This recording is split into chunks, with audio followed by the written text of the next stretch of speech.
you struggle out of the rough from distance? If so, make sure you stay tuned to the end of this video because this is going to help you massively. Hi everyone, my name is James Robinson. Welcome back to Get Good at Golf, and if you want to do just that, hit that subscribe button below. So today we're talking 200 yards out in the rough.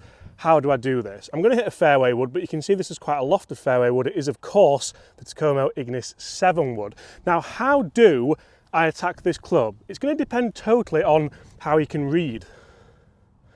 Stay with me. How do I read these lies? I've got 4 balls here. They're all lying totally different. You can see we're in the rough because we're not that accurate. We don't hit the fairway very often, but I still want to try and attack this par 5 green. So in an ideal world with a fairway wood, we probably would sweep the club away. We'd move it nice and shallow. We'd get a nice high top of the backswing.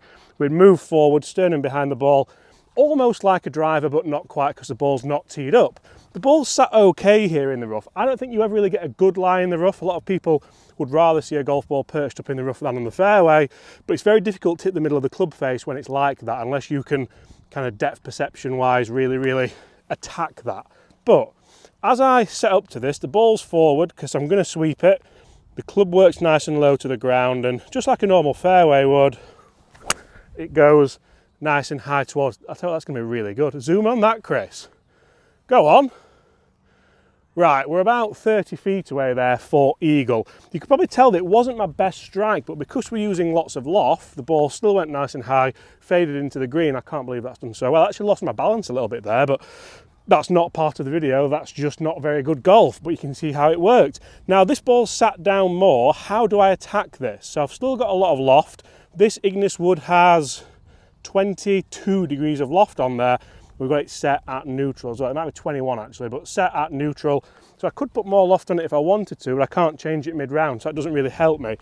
This is where you kind of throw the logbook out the window, because when the ball's sat down, I don't want to sweep it because there's too much turf to get through. So if I try and get through that wet grass this morning, the club head speed is going to deteriorate massively.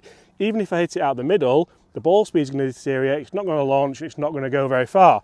So I'm actually going to hit down on it a little bit more. So I'm going to move the ball more central in the stance. My weight's going to be more on my left side. And from here, I feel like the club works up a little bit more and down a little bit more as opposed to sweeping. So the shot might not look as sexy, it won't be as high, it won't be as floaty, but the key is to try and get that golf ball as far down there towards the green as possible. So weight forward, ball back in the stands, almost a bit like a punch shot, and you can see that's actually come out really high.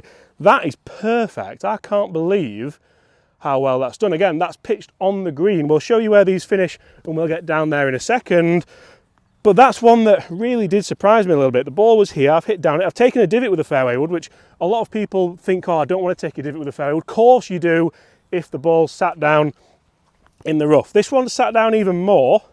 So we'll go same again. I'm ideally thinking of a little low punchy flight, but these Takomo fairways are that easy to launch that it's sometimes hard to play it low. Again, that's all over it. Fading to the right a little bit, that might be greenside bunker. But again, a lovely divot after the shot there, and we're starting to play some really good shots. I think we've hit the green 2 out of 3 times from 200 yards plus out the rough.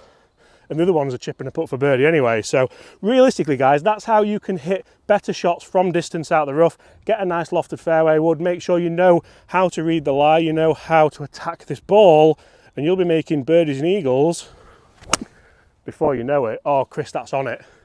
As you can see, guys, hit the green 3 out of 4 times. And I'm going to take that all day from 200 yards plus out the rough. I'm going to treat myself to some water, actually, for that. Hydrate.